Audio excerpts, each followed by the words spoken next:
Hello dear students, welcome to algorithm success classes. मैं अमन शर्मा आपके लिए कर रहा हूं थर्मोडायनेमिक्स नेक्स्ट लेक्चर। ये मेरा यूनिट 1 का आपका सेकंड लेक्चर रहने वाला है। इस लेक्चर में जो डिस्कस मुझे करना है वो thermodynamic states, path of change of state and process के ऊपर बात करने वाला हूं। साथ साथ में कुछ स्टडी और करेंगे जिसमें कि थर्मोडायनेमिक इक्विलिब्रियम रहेगा, कौन कौन से इक्विलिब्रियम की कंडीशन होती है उन सबको मैं बताऊंगा। उसके बाद मेरा रिवर्सिबिलिटी क्या होती है, रिवर्सिबिलिटी क्या होती है किसी साइकिल के लिए, किसी प्रोसेस के लिए, वो सब बात करेंगे। और उसके बाद में लास्ट में टॉपिक रहेगा इरिवर्सिबिलिटी के केसेस हमारे पास में क्या रहने वाले हैं, उन सबको हम डिस्कस करने वाले हैं आज के इस लेक्चर में। चलिए शुरुआत करते हैं आज के लेक्चर की, आज की मोटिवेशनल कोट के साथ में। आज की जो मोटिवेशनल कोट दिया है वो हमारे सोहनलाल द्विवेदी जी, इनको हरिवंश राय बच्चन जी को भी मान सकते हैं कि उन्होंने भी दिया हुआ है। मतलब दो व्यक्ति हैं जिन्होंने ये कोट दिया हुआ है। ये एक फेमस कविता है सोहनलाल द्विवेदी जी की, उन कविता से ये लिया गया है। कोशिश करने वालों को कभी हार नहीं होती है, क्योंकि हमें प्रयास करते रहना चाहिए। जैसे कि आप अभी स्टडी कर रहे हो तो स्टडी करने के समय पे आपका पूरा फोकस आपकी स्टडी पे होना चाहिए। स्टडी करिएगा, आप पूरे एफर्ट के साथ करिएगा, बाकी रिजल्ट आपके पॉजिटिव वे में ही जाएगा, आपके हित में ही जाएगा। तो इसी मोटिवेशनल कोट के साथ में कि जितनी भी कोशिश आप करोगे वो कभी भी आपका फायदा करेगी, कभी भी आपको नुकसान नहीं पहुंचाएगी, और एक ना एक दिन आप सक्सेस होंगे। मतलब जो आप संघर्ष कर रहे हो, जो आप प्रयास कर रहे हो, जो आप स्टडी के लिए प्रयास कर रहे हो, वो कहीं ना कहीं आपके रिजल्ट में, कहीं ना कहीं आपकी जॉब के लिए या कहीं ना कहीं आपके कैरियर को बनाने के लिए बहुत इंपॉर्टेंट रहने वाला है। चलिए इसी मोटिवेशनल कोट के साथ में शुरुआत करते हैं लेक्चर की।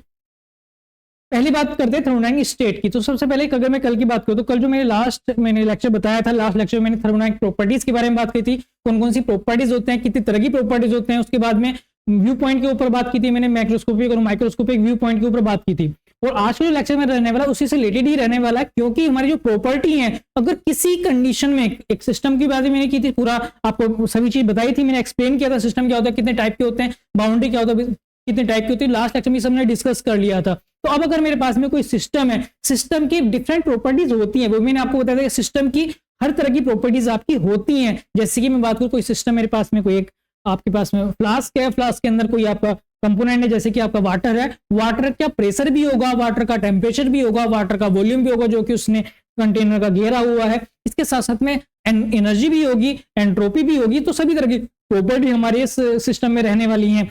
बट आपके जो पर्पस के रिलेटेड है उसी प्रॉपर्टी पे आप फोकस करते हैं, या उसी प्रॉपर्टी को आप वैल्यू को निकालने की कोशिश करते हैं, उनको आप कंसिडर करते हैं, उनके ऊपर आप स्टडी करते हो। तो वही चीज अगर हम किसी समय पे, किसी एक पॉइंट के ऊपर, किसी टाइम के कोर्स के ऊपर हम क्या देखते हैं कि सारी प्रॉपर्टीज की जो वैल्यू है वो एक निश्चित हो रही है। मतलब किसी समय के लिए सारी वैल्यू क्या है, एक समय के लिए निश्चित हो रखी है, उनको आप मेजर कर सकते हो, वो चेंजेबल नहीं हो रही है कुछ पार्टिकुलर टाइम के ऊपर। सो दीज प्रॉपर्टीज अगर वो चेंज नहीं हो रही हैं, so this state is called thermodynamic state. तो किसी भी सिस्टम की थर्मोडायनेमिक स्टेट क्या होगी, जब उसकी सारी प्रॉपर्टीज जो हैं वो आपकी कोई वैल्यू रख रही होंगी और वो आपकी कांस्टेंट हो रही है कुछ समय के लिए। तो when all the thermodynamic properties of A system have definite value, उनकी जो वैल्यू है वो डेफिनेट वैल्यू है जिसको आप मेजर कर सकते हो। ये मेजरेबल कंडीशंस में आप उसको बता सकते हैं कि मेजर आप करके कितनी वैल्यू आ रही है। जैसे मैं वॉल्यूम की बात करूं तो कोई मेरे पास में एक एग्जांपल की बात करता हूं, कंटेनर मैंने ले लिया है, कंटेनर के अंदर मेरे पास में मान लीजिए वाटर ही भरा हुआ है, ये मेरे पास में वाटर है। इस वाटर की जो मेरे पास में बात करते हैं प्रेशर है, मान लीजिए प्रेशर में देखता हूँ एटमॉस्फेरिक प्रेशर ही है।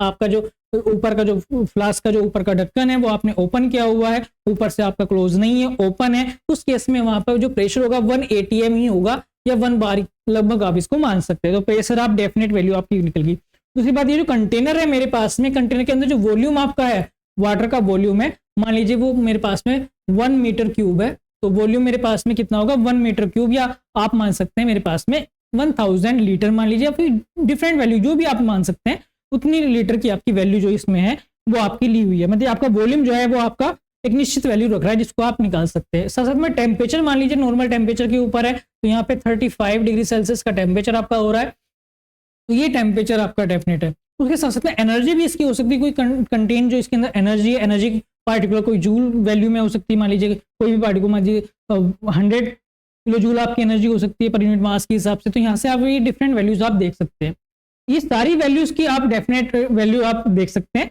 तो इस कंडीशन को आप क्या कहते हैं, ये एक थर्मोडायनेमिक स्टेट हो गई है। तो कोई भी सिस्टम अगर एक किसी ऐसी कंडीशन में है कि उसमें जितनी भी प्रॉपर्टीज है उनकी एक डेफिनेट वैल्यू होती है, ये डेफिनेट वैल्यू आप मेजर कर सकते हो या मेजर कर रहे हो, that state is called thermodynamic state. उसे हम क्या बोलते हैं, थर्मोडायनेमिक स्टेट बोलते हैं। ये बहुत इंपॉर्टेंट भी है, क्योंकि जब भी हम कोई प्रोसेस करेंगे, जैसे कि अभी तो आप मैं इंट्रोडक्शन आपको बता रहा हूँ थर्मोडायनेमिक्स का, थर्मल इंजीनियरिंग का पूरा, पर आगे जाके जैसे भी आप प्रोसेस पढ़ते हैं, जैसे कि अप्लाइड थर्मोडायनेमिक्स में पढ़ेंगे आप, आईसी इंजन पढ़ेंगे, बॉयलर्स पढ़ेंगे, नोजल्स पढ़ेंगे, टर्बाइंस पढ़ेंगे, तो उन सब में जो है आपकी जो वैल्यूज हैं वो चेंज होती हैं। पर चेंज कहाँ से होती है? पहले तो कोई वैल्यू होती है, तो पहले जहां पे वो वैल्यू होती है जिस स्टेट को आप मानते हैं, जैसे स्टेट 1 की मैंने देख लीजिए यहाँ पे मैंने सफिक्स में 1 लिखा हुआ है, इसका मतलब ये क्या है, ये स्टेट 1 को शो कर रहे हैं। ये डिफरेंट प्रॉपर्टीज जो हैं वो स्टेट, हमारे पास में कोई स्टेट 1 है उसको शो कर रही है। तो स्टेट 1 के ऊपर डिफरेंट प्रॉपर्टीज आपकी हो रही हैं, आपके सिस्टम की डिफरेंट प्रॉपर्टीज हो रही है। सो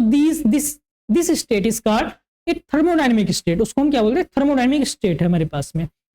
आगे मैं बात करता हूँ change of state. Change of state के ऊपर आता हूँ। अगर मेरी स्टेट्स को चेंज करना है तो मैंने कोई ऑपरेशन लगाया, मान लीजिए यही मेरे पास में फ्लास्क है, यहाँ से मैंने ऊपर से एक कंप्रेस इसको करने का प्रयास किया है, तो यहाँ से मैंने इसको कंप्रेस किया, यहाँ पे मैंने एक पिस्टन लगा दिया है, पिस्टन से मैं इसको क्या कर रहा हूँ? कंप्रेस कर रहा हूँ, ऊपर से मैं इसको कंप्रेस कर रहा हूँ, तो यहाँ से ऊपर से मैं इसको दबाव दे रहा हूँ। तो आपका जो ऊपर का ओपन हिस्सा था वहां से आपने क्या किया, एक रैमिंग ले लिया, रैम ले लिया, या प्लंजर ले लिया, या फिर आपने कोई पिस्टन ले लिया, उससे आप इसको कंप्रेस कर रहे हो, इसको आप दबा रहे हो, एक्सटर्नल वर्क इसको आप दे रहे हो। तो हमने यहाँ पे एक एक्सटर्नल वर्क दे दिया, तो ये इसको हम दबा रहे हैं। उस दबाने से होगा क्या, हो सकता है इसका टेम्परेचर बढ़ जाए, वॉल्यूम देख ही सकते हैं आप, वॉल्यूम कम हो जाएगा, क्योंकि जब दबाएंगे और ये मान लीजिए कंप्रेस हो रहा है कुछ हद तक, हालांकि ये आपका जो फ्लूइड है वाटर अगर लिक्विड फॉर्म में है तो लगभग वो इनकम्प्रेसिबल होता है, पर फिर भी माने कुछ वो कंप्रेस हो गया है, तो कंप्रेस होके उसका जो वॉल्यूम है वो थोड़ा सा आपका चेंज हो गया, तो वॉल्यूम तो चेंज हो गया होगा, तो प्रेशर भी आपका कुछ बढ़ गया होगा, तो प्रेशर टेम्परेचर आपकी जनरली बढ़ गए होंगे। ये मैं कॉमन सेंस के ऊपर बता रहा हूँ,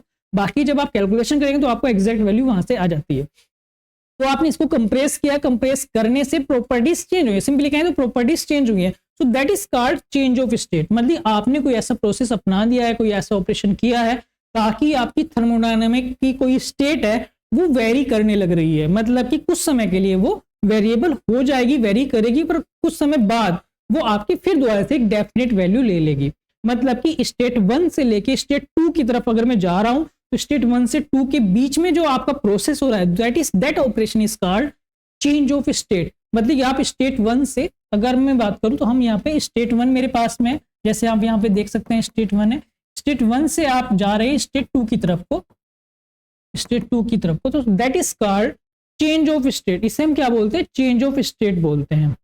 जैसे कि मैं भी यही बात करता हूँ, स्टेट 2 के ऊपर मैं प्रॉपर्टी लिखता हूँ, तो प्रॉपर्टी 2 के ऊपर जो मेरे पास है, मान लीजिए प्रेशर जो है मेरे पास P2 है, वो मेरा प्रेशर थोड़ा सा आपका इंक्रीज हो गया है, तो 1.01 atm आपका एटमॉस्फेरिक प्रेशर के रूप में ले रहा हूँ, atm में यूनिट एटमॉस्फेरिक प्रेशर। उसी तरह से वॉल्यूम जो है आपका V2 वो थोड़ा सा आपका कम हो गया, 0.98 मान लेता हूँ, 0.2 मीटर क्यूब आपका कम हो गया है, 0.02 कम हो गया। और आपका जो टेम्परेचर है T2 वो आपका थोड़ा सा इंक्रीज हो गया है, T2 तो यहाँ पे लगभग मान लीजिए आपका 37 डिग्री सेल्सियस आपका हो गया।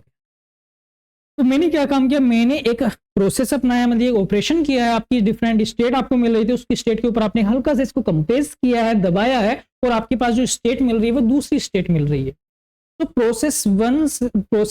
वो प्रोसेस जिसके कारण आपका स्टेट 1 से स्टेट 2 पे जा रहा है, that process is called change of state. इसको हम क्या बोलते हैं? चेंज ऑफ स्टेट बोलते हैं। अब दोबारा से फिर ध्यान से देखेंगे, अब थोड़ा सा और इसको ध्यान से देखिएगा, स्टडी करिएगा इस चीज को, इस प्रोसेस को। आप जब स्टेट 1 के ऊपर थे तो डिफरेंट प्रॉपर्टीज आपकी थी, जब आप स्टेट 2 के ऊपर आए हैं तो प्रॉपर्टीज आपकी चेंज हो गई। जैसे कि अगर मैं बात करूं, आप अपने घर से आप कॉलेज के लिए चलते हैं, तो अगर आप घर पे ऊपर है, घर पे हैं आप, तो घर पे आपकी डिफरेंट प्रॉपर्टीज होंगी, लोकेशन आपकी होगी। जब आप घर से निकल के आप कॉलेज के लिए चलते हैं, कॉलेज में पहुंच जाते हैं, तो आपकी जो लोकेशन है वो डिफरेंट आपकी हो जाएगी।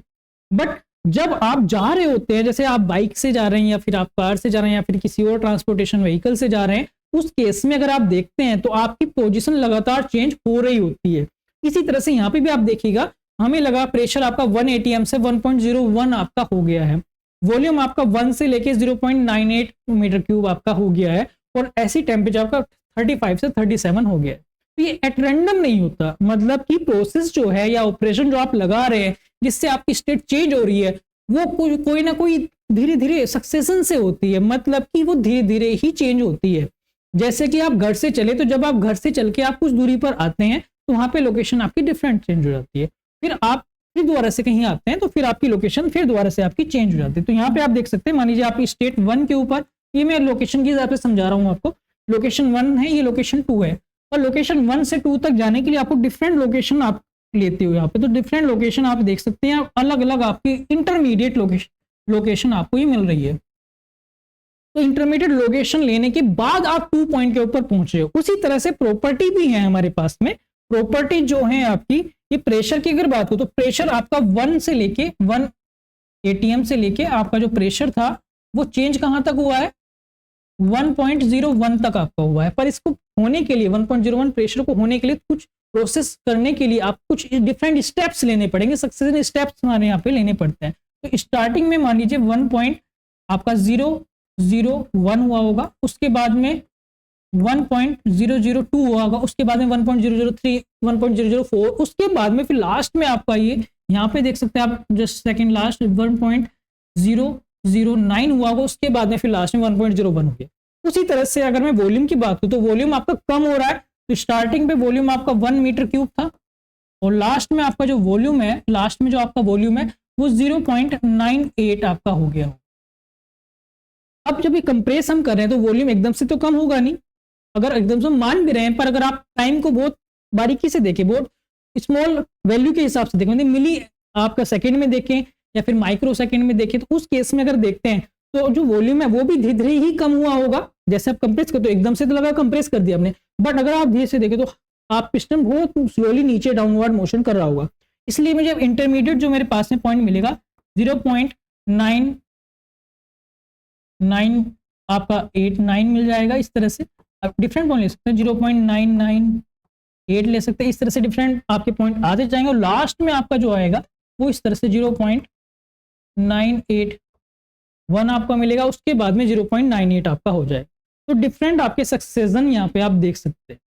उसी तरह से अगर आप समझाना चाहूँ टेम्परेचर को, तो टेम्परेचर भी आपका इस तरह से 35 के बाद आपका जो टेम्परेचर है वो पहले 35.1 हुआ होगा, 35.2 हुआ होगा, उस तरह से लगातार आपका चेंज होके बाद में लास्ट में वो 36, उसके बाद फिर 37 के करीब आपका पहुंच गया होगा, तो ये 37 डिग्री सेल्सियस आपका पहुंच गया। तो डिफरेंट सक्सेशन हमें देखने को यहाँ पे मिलते हैं। तो अगर जो भी आपकी स्टेट आपकी चेंज हुई है, जिसको आप बोल रहे हैं सिंपली चेंज ऑफ स्टेट, अगर वो डिफरेंट सक्सेशन की मैं बात करूँ तो सक्सेशन कैसे हो रहा है, मतलब आपका आप वहां से घर से आपके कॉलेज तक आए तो किस लोकेशन के होते हुए आप आए, डिफरेंट पाथ होते हैं, डिफरेंट रास्ते होते हैं आपके पहुंचने। उसी तरह से मैं बात कर रहा हूँ यहाँ पे, आपको समझ में आ जाएगा कि आपकी जो स्टेट 1 थी, स्टेट 1 से स्टेट 2 तक जाने के लिए जो डिफरेंट सक्सेशन आपने लिए हैं, डिफरेंट सक्सेशन जो यहाँ पे लिए हैं, लगातार जो आपको चेंजेबल कंडीशन आपको देख लें, या इंटरमीडिएट जो आपकी सब स्टेट्स थी, मतलब स्टेट, फाइनल स्टेट और इनिशियल स्टेट के बीच में जो आपकी सब स्टेट्स थी, जिनके ऊपर आपको कुछ क्षण के लिए, कुछ समय के लिए आप एक इंटरमीडिएट स्टेट मान सकते हैं, जहां पे प्रॉपर्टी कुछ समय के लिए रुकी हुई थी, उनके थ्रू आपका क्या हुआ, चेंज हुआ है। So this is called path of change of state. उनको हम क्या बोलते हैं, path of change of state बोलते हैं। सो that is a succession of state pass through during a change of state is called path of change of state. तो यहाँ पे जो अगर मैंने यहाँ पे बना के दिखाया है, डिफरेंट स्टेट्स लेके दिखाई हैं, इस तरह से स्टेट लेके जो आपको दिखाई है, ये सब क्या है, पाथ शो कर रही है। ये क्या है, पाथ शो कर रही है जिस पाथ के थ्रू आपका चेंज हुआ है, मतलब कि आपका पहले प्रेशर कैसे चेंज हुआ, फिर कितना हुआ, फिर कितना, लास्ट में फिर फाइनली इतना हो गया, आपका स्टेट 2 के ऊपर पहुंच गया। इस तरह से वॉल्यूम आपका कैसे चेंज हुआ है, और इसी तरह से आपका टेम्परेचर कैसे चेंज हुआ है, और भी प्रॉपर्टी आपकी जो चेंज हुई है वो किस पास के थ्रू या किस पाथ के थ्रू आपका चेंज हुआ है, that is called path of change of state. I hope ये तीनों पॉइंट आप समझ गए होंगे। अब मैं आगे बढ़ रहा हूं, नेक्स्ट मेरे पास जो है थर्मोडायनेमिक प्रोसेस। अगर मेरा जो पाथ, जो मैंने अभी आपको पीछे पाथ आपको बनाए थे, अगर मैं इन पाथ को आइडेंटिफाई कर लेता हूं, मतलब कि पाथ जो है आपका, उस पाथ के दौरान कौन सी चीज आपकी ऐसी है जिसको आप बता सकते हैं कि जो पाथ है आपका वो आइडेंटिफाई आपने कर लिया, या फिर आप स्पेसिफाई कर सकते हो। जैसे कि अगर आप घर से आप अपने स्कूल तक आए हैं तो आपने कौन से रूट से, मान लीजिए हाईवे NH34 लिया है आपने, तो अगर NH34 के थ्रू ही आप गए हो तो वो स्पेसिफिक पाथ आपका हो गया है। या फिर आपने कोई दूसरी लोकल आपकी रोड ली है, तो अगर उस लोकल रोड को ही लेके आप गए हो, सो that is a particular path. उसी तरह से यहाँ पे भी है कि अगर आपका जो चेंज स्टेट 1 से लेके स्टेट 2 तक आपका जो पाथ चेंज हुआ है, उसमें स्पेसिफिकेशन क्या है आपकी, मतलब कि उस बात को आप कैसे डिफाइन कर सकते हैं, कैसे स्पेसिफाई कर सकते हैं। सो that is called a thermodynamic process, उसी को हमारा नाम होता है थर्मोडायनेमिक प्रोसेस। अब जो जितना भी आप थर्मोडायनेमिक्स में पूरी थर्मल इंजीनियरिंग में पढ़ेंगे, सिंपली आप प्रोसेस समझते हैं या प्रोसेस को मानते हैं। तो प्रोसेस को आप बेसिकली ये समझ सकते हैं कि बेस प्रोसेस का मतलब होगा कि जो चेंज हो रही है स्टेट 1 से लेके मैं स्टेट 2 तक गया हूं, तो स्टेट 1 से 2 तक जाने में जो मैंने पाथ फॉलो किया है, उस पाथ की क्या प्रॉपर्टी है, उस पाथ की क्या स्पेसिफिकेशन है, that is called thermodynamic process. उसको हम क्या बोलते हैं, थर्मोडायनेमिक प्रोसेस बोलते हैं। When the path of change of state is completely specify, अगर मैं उसको पूरी तरह से स्पेसिफाई कर देता हूं कि वो आपका कंडीशन ऐसी है, जब वो पाथ फॉलो हो रहा है, जब वो ऑपरेशन हो रहा होगा चेंज का स्टेट 1 से लेके स्टेट 2 तक, तो वो अगर मैं स्पेसिफाई कर पा रहा हूं, सो that is called thermodynamic process. उसको मैं क्या बोलता हूं, थर्मोडायनेमिक प्रोसेस बोलता हूं। The path is called thermodynamic process. For example, a constant pressure process, मतलब कि जो प्रोसेस हुआ है उस प्रोसेस के दौरान मान लीजिए स्टेट 1 से आप स्टेट 2 की तरफ गए हो, स्टेट 2 पे गए हैं हम, और इस स्टेट 1 से 2 के बीच में कॉमन चीज क्या है, स्पेसिफिक चीज क्या है कि आपका प्रेशर चेंज नहीं हो रहा है। प्रेशर आपका 1 के ऊपर जितना है और 2 के ऊपर जितना है वो सेम है। साथ साथ में एक इंपॉर्टेंट चीज यहाँ पे भी है कि इन बिटवीन जो इंटरमीडिएट पॉइंट है वहां पर भी आपका कांस्टेंट है, मतलब प्रेशर जो है आपका कांस्टेंट प्रेशर रह रहा है, प्रेशर आपका चेंज नहीं हो रहा है, कांस्टेंट प्रेशर अगर आपका हो रहा है, so that is called constant process या कांस्टेंट प्रेशर प्रोसेस। तो इसको हम क्या बोलते हैं, कांस्टेंट प्रेशर प्रोसेस। आगे बात करते हैं टाइप्स ऑफ डिफरेंट तरह के हमारे पास में प्रोसेस होते हैं। इन सबको जैसे भी आप एग्जांपल लेके दिखाया है, कांस्टेंट प्रेशर है, कांस्टेंट आपका थर्मल आइसोथर्मल आपका हो जाएगा जिसमें टेम्परेचर आपका कांस्टेंट रहेगा। उसी तरह से आइसोकोरिक आपका जिसमें वॉल्यूम कांस्टेंट होता है, आइसोबैरिक आपका होता है जिसमें आपका प्रेशर कांस्टेंट है, वो ये वाली टर्म है। आइसेंट्रोपिक होता है जिसमें एंट्रोपी कांस्टेंट रहती है। आइसोएंथैल्पी होता है जिसमें आपकी एंथैल्पी जो कि आपकी एनर्जी एक तरह से टोटल एनर्जी फ्लो वर्क के साथ में, उस समय आपको समझाऊंगा इसमें, तो वो सब आपका क्या है उसमें कांस्टेंट रह रही है। तो आइसोएंथैल्पी आपका हो गया, आइसेंट्रोपिक हो गया, डिफरेंट प्रोसेस अगर है तो उन सबको आप स्पेसिफिक कर सकते हो।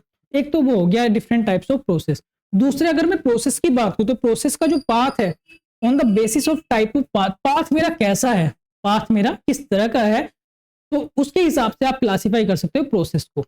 हमेशा आपको ये याद रखना है, एक चीज इंपॉर्टेंट ये बात ये है कि आपका जो प्रेशर है, जैसे यहाँ पे कांस्टेंट प्रेशर की बात करो तो प्रेशर इनिशियल पॉइंट के ऊपर जितना था लास्ट पॉइंट के ऊपर उतना ही रहेगा। साथ साथ में इन बिटवीन जो भी मेरे पास में पॉइंट है उन पर भी मेरा कांस्टेंट रहेगा। ऐसा नहीं है कि स्टार्टिंग और लास्ट आपके सेम है और इन बिटवीन वो चेंज हो रहा है, तब वो आप कांस्टेंट प्रेशर प्रोसेस नहीं कह सकते। क्यों? क्योंकि प्रोसेस का मतलब है आपका पाथ से। क्योंकि इससे पीछे अगर आप स्लाइड देखें तो मैंने आपको क्या समझाया कि आपका जो प्रोसेस है वो एक तरह का path of change of state है जिसको आप स्पेसिफिक कर रहे हो। और यहाँ पे आप देख सकते हैं इंटरमीडिएट पॉइंट्स मेरे पास में मिल रहे हैं, तो इंटरमीडिएट पॉइंट के ऊपर भी वो चीज अप्लाई आपकी हो जाएगी। मतलब कि ऐसा नहीं है कि आप स्टार्टिंग में आप हाईवे पे चले गए तो लास्ट में आप हाईवे पे चले गए, इन बिटवीन आपने कोई एक शॉर्टकट ले लिया, ऐसा नहीं होगा इसमें। अगर आप प्रोसेस को डिफाइन कर रहे हो तो प्रोसेस इन उसकी जो सक्सेशन पॉइंट है इन बिटवीन जितने भी पॉइंट हैं उन सब के ऊपर आपका अप्लाई हो जाएगा। ये इंपॉर्टेंट है समझने के लिए कि प्रोसेस का मतलब होगा, प्रोसेस को जो भी आप डेफिनेशन दे रहे हैं या प्रोसेस को स्पेसिफिक जो आप कर रहे हो, जैसे कांस्टेंट टेम्परेचर, तो टेम्परेचर जो है through out the process, through out the operation, through out the change of state, through out the path of change of state और थ्रू आउट द एवरी सब पॉइंट या एवरी सब state, उन सभी सब स्टेट वो इंटरमीडिएट उन सभी स्टेट्स में टेम्परेचर आपका चेंज नहीं होना चाहिए। सो that is called thermodynamic process. उसको हम क्या बोलते हैं? थर्मोडायनेमिक प्रोसेस बोलते हैं। तो ये आपके डिफरेंट तरह से अगर मैं प्रोसेस के जो पाथ है उसके हिसाब से अगर देखता हूं तो मेरे पास में कई तरह के आपके थर्मोडायनेमिक प्रोसेस आते हैं, जिसमें पहला है आपका क्वेसी स्टैटिक प्रोसेस। क्वेसी का मतलब होता है लगभग ऑलमोस्ट, क्वेसी का मतलब है ऑलमोस्ट, और स्टैटिक मींस कंडीशन, ऐसी कंडीशन जो चेंज नहीं हो रही है, so that is static condition. तो it is a thermodynamic process in which occur infinitely slow. कोई प्रोसेस अगर मैं बहुत स्लो करता हूं तो that is called quasi static process. Slow का मतलब आप ऐसे समझ सकते हैं कि स्लो करने का रीजन मेरा ये है कि ताकि आपकी जो स्टेट है या वो आपकी पॉसिबली चेंज ना हो, या जो प्रॉपर्टी आप चाह रहे हैं वो आपकी चेंज ना हो। जैसे कि मैं बात करता हूं कंप्रेस वाली, मैं बात लेता हूं तो अगर आप कंप्रेस कर रहे हैं तो कंप्रेस अगर आप तेजी से करेंगे आप और धीरे धीरे करेंगे, दोनों में डिफरेंट आपका कंडीशन आती है। अगर आप धीरे धीरे करेंगे तो उस केस में आप ऐसे मान सकते हैं आइसोथर्मल प्रोसेस आपका होता है। ये सब आगे मैं बताऊंगा वैसे भी, पर फिर भी आप समझ सकते हैं कि अगर आप कंप्रेस कर रहे हैं तो अगर आप धीरे धीरे कंप्रेस कर रहे हैं तो चांसेस आपको मिल रहे हैं कि आपकी जितनी भी हीट जनरेट हो रही है वो आपकी सराउंडिंग में लिबरेट आपकी कर सकते हैं, सराउंडिंग में वो एग्जॉस्ट आप कर सकते हो, सराउंडिंग में आउटपुट उसमें भेज सकते हो।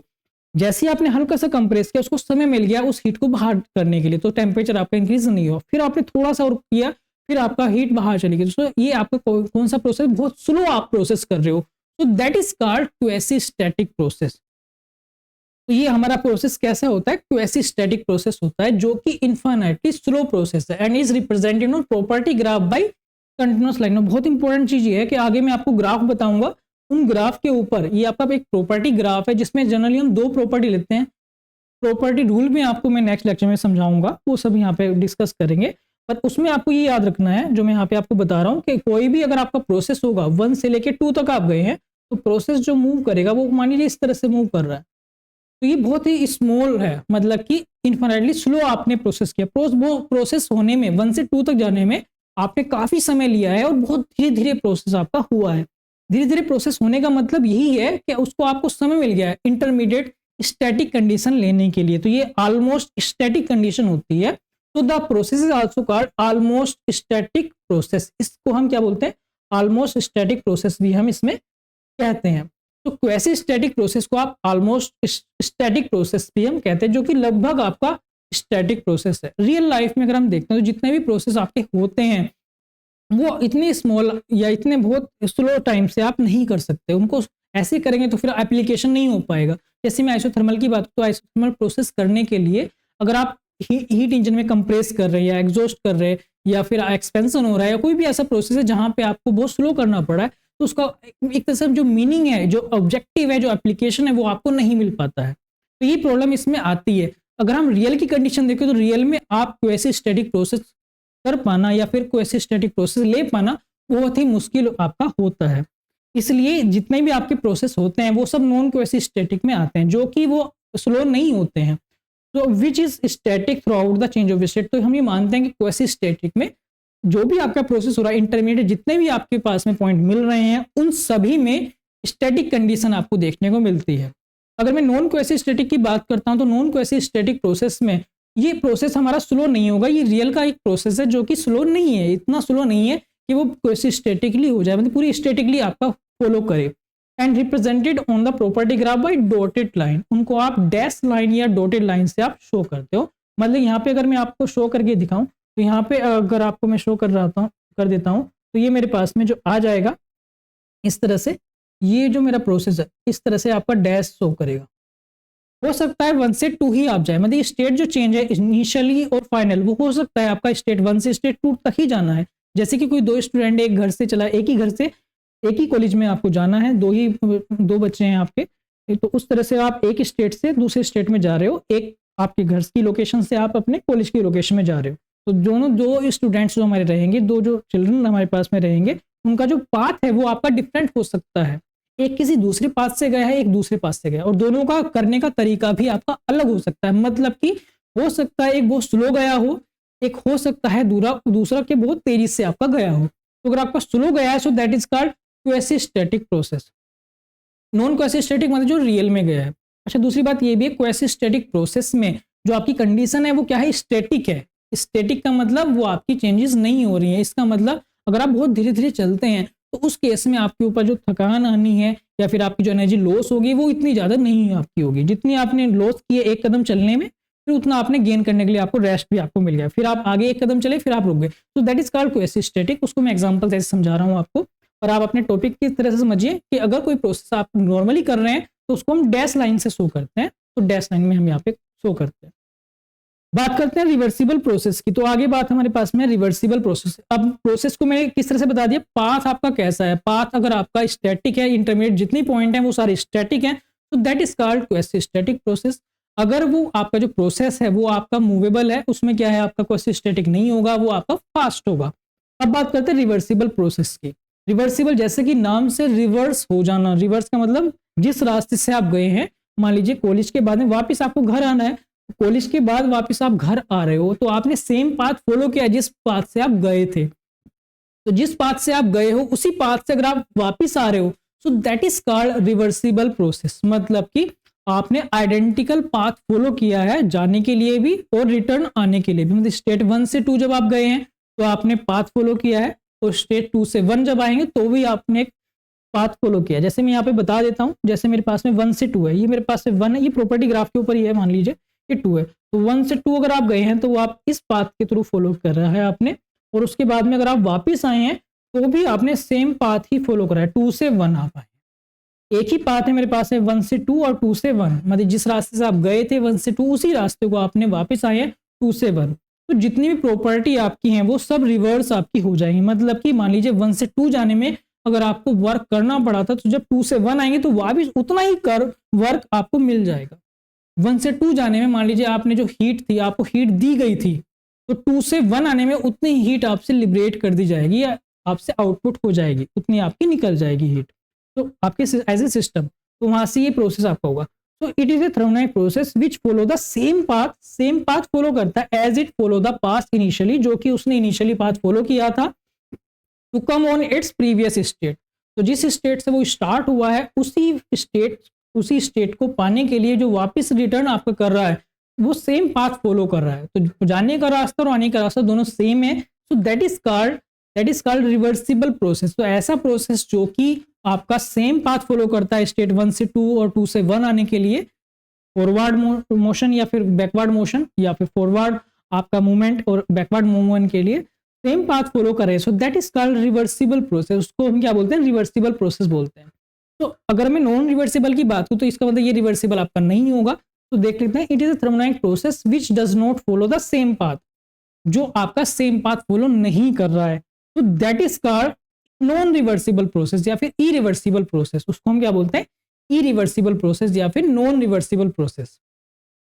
As it follow the path initially to come on its previous state, in non reversible process leave some effect on the system. अच्छा, एक इंपॉर्टेंट यहाँ पे है, जैसे मैं आपको बता रहा था कि इसका कोई इफेक्ट नहीं पड़ता। अगर रिवर्सिबल प्रोसेस होगा तो उसका सराउंडिंग के ऊपर या सिस्टम के ऊपर कोई नेट इफेक्ट नहीं होगा। क्यों? क्योंकि जैसे ही आप 1 से 2 गए थे, 2 से 1 आने में फिर सेम कंडीशन सेम प्रॉपर्टीज वैसे ही चेंज आपकी होंगी जैसे कि आप फॉरवर्ड मोशन में आपने देखे थे। उसके ऊपर सिस्टम के ऊपर आपका कोई नेट इफेक्ट नहीं होता है। जैसे कि मैं वर्क और हीट की बात करता हूँ, जनरली हम वर्क और हीट की बात करेंगे एनर्जी पूरी थर्मल इंजीनियरिंग में। तो अगर आपने वर्क दिया था जब आप 1 से 2 जा रहे थे तो 2 से 1 में आपको मिल जाएगा। 1 से 2 में आपको हीट दी गई थी तो जब 2 से 1 आएंगे तो आपको हीट छोड़नी पड़ेगी, वही हीट। तो that is called no system के ऊपर कोई नेट इफेक्ट नहीं आएगा। बट अगर आप नॉन रिवर्सिबल प्रोसेस फॉलो करते हैं, नॉन रिवर्सिबल मतलब कि ये प्रोसेस आपका क्या होगा? 1 से 2 जब आप गए थे तो आपने जो फॉलो किया था पाथ, मान लीजिए आपने 1 से 2 फॉलो किया था, 1 से 2 फॉलो किया था, ये पाथ ए पाथ है मेरे पास में। पर जब आप रिटर्न आए हैं तो आपने जो पाथ फॉलो किया है 2 से 1, ये आपने बी पाथ फॉलो किया है। तो जब आप ए पाथ से गए थे तो कुछ प्रॉपर्टीज चेंज हुई होंगी, पर ये कंफर्म नहीं है कि जब आप 2 से 1 आने के लिए बी पाथ फॉलो करोगे तो वो सेम प्रॉपर्टी ही उसी तरह से चेंज होगी जैसे कि आप पाथ ए से गए थे। क्योंकि पाथ आपका चेंज होने की वजह से बहुत सारी प्रॉपर्टीज आपकी चेंज हो सकती है। जैसे कि आप घर से कॉलेज गए हैं तो आपने किसी पाथ से आप गए हो, किसी रास्ते से आप गए हो, बट जब आप कॉलेज से वापस घर आ रहे हो तो भी आपका डिफरेंट पाथ आपने फॉलो किया हुआ है। इस तरह से हम देख सकते हैं कि आपका जो पाथ है वो आपका डिफरेंट आपका हो सकता है। तो डिफरेंट पाथ हम फॉलो करेंगे, उस केस में कुछ ना कुछ सिस्टम के ऊपर इफेक्ट पड़ता है। तो अगर आप डिफरेंट पाथ फॉलो करते हैं तो सिस्टम के ऊपर कुछ ना कुछ इफेक्ट आपका रहेगा। तो that is called and non reversible process leave some effect on the system के ऊपर कुछ इफेक्ट आपका पड़ेगा। तो एग्जाम के पॉइंट ऑफ व्यू से बहुत इंपॉर्टेंट है। थर्मोडायनामिक प्रॉपर्टीज क्या होती हैं वो मैंने पीछे बता दी लास्ट लेक्चर में। थर्मोडायनामिक प्रोसेस क्या होते हैं वो मैं यहाँ पे आपको बता रहा हूँ, कितने टाइप के होते हैं वो मैं यहाँ पे आपको समझा रहा हूँ। इसके अलावा जो आपका बेसिक है, जो जनरल आपके पास प्रोसेस होते हैं, जैसे मैं बात कर रहा था अभी आइसोथर्मल, आइसोबैरिक, आइसोकोरिक, तो ये सारे जो प्रोसेस हैं, तो एडियाबैटिक, रिवर्सिबल, इन सबको मैं आगे एक्सप्लेन करूंगा। अगर एग्जाम में आता है क्वेसी स्टैटिक, एग्जाम के पॉइंट ऑफ व्यू से ही आपका ये शॉर्ट आंसर टाइप क्वेश्चन बनता है, क्वेसी स्टैटिक को समझाइएगा या रिवर्सिबल प्रोसेस को समझाइए। तो इस तरह से आप डेफिनेशन लिख के ये सिंपल एग्जाम्पल लेके आप समझा सकते हो। इसी में अगर मैं एक चीज ऐड करता हूँ, मान लीजिए हमारे पास में प्रोसेस क्या था, प्रोसेस की अगर मैं बात करता हूँ तो मेरे पास में जो प्रोसेस था वो क्वेसी स्टैटिक हो रहा था। क्वेसी स्टैटिक और एक आपका non quasi static.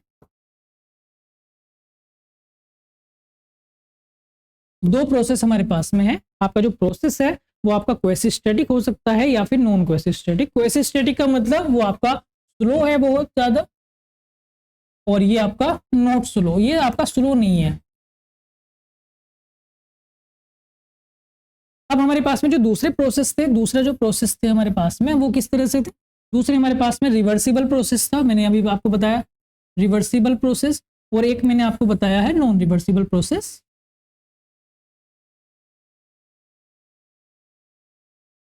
Non reversible process ऐसा प्रोसेस जो सेम पाथ फॉलो करता है, ऐसा प्रोसेस जो सेम पाथ फॉलो करता है, सेम पाथ फॉलो करता है, that is called reversible process. और जो सेम पाथ फॉलो नहीं करता, नॉट सेम पाथ या फिर डिफरेंट पाथ फॉलो करता है, नॉट सेम पाथ, तो that is called non reversible process.